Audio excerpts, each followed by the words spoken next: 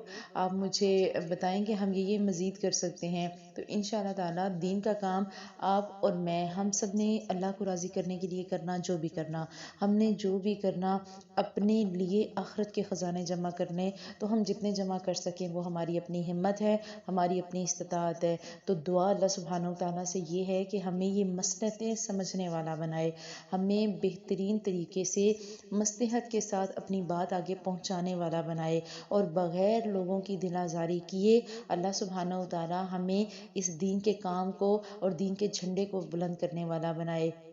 ہمارا حال بھی یہ ہو کہ ہم دین کے جھنڈے کو بلند کرنے کے لیے نکلیں اور راستے میں ہمارے پاؤں بھی تھکیں تو اف تک نہ نکلے، صرف اللہ کا نام نکلے، اللہ کے پیارے حبیب صلی اللہ علیہ وسلم کا نام نکلے، کہیں راستے میں ہمیں شیطان نہ بہکائے۔ اسی لیے تو دعا کرتے ہیں اللہم ثبتنا عند الموت بلا الہ الا اللہ، اے اللہ ہمیں موت پہ اپنے کلمہ لا الہ الا اللہ پر ثابت قدم رکھیے گا، اور یا مصرف القلوب صرف قلبی علی طاعتک، یا مقلب القلوب ثبت قلبی علی دینک، ہمیں اے اللہ تو اپنے دین پہ ثابت قدم رکھنا، ہمارے قدموں کو اپنے راستے میں جما دے، اور ہمارے قدموں کی دھول کو بھی تو جو ہے وہ تولنا، اور اسے بھی تو اجر میں داخل کرنا۔ اللہ سبحانہ و تعالیٰ آپ کو اور مجھے ہمارے والدین کے لیے بہترین صدقہ جاریہ بنائے، ہماری اولادوں کو ہمارے لیے بہترین صدقہ جاریہ بنائے، ہمیں اتنی ہمت اور استطاعت اور طاقت عطا کرے کہ قیامت کے دن جب ہم پیارے نبی صلی اللہ علیہ وسلم کے سامنے کھڑے ہوں تو ہم یہ کہہ سکیں کہ ہم نے اپنی طرف سے پوری کوشش کی تھی وہ حق ادا کرنے کی جو آپ صلی اللہ علیہ وسلم کا امتی ہونے کے ناطے ہم پر فرض ہوئی۔ جزاکم اللہ خیرا، سبحانک اللہم و بحمدک، نشہد ان لا الہ الا انت، نستغفرک و نتوب الیک۔ السلام علیکم ورحمۃ اللہ وبرکاتہ۔ حب القرآن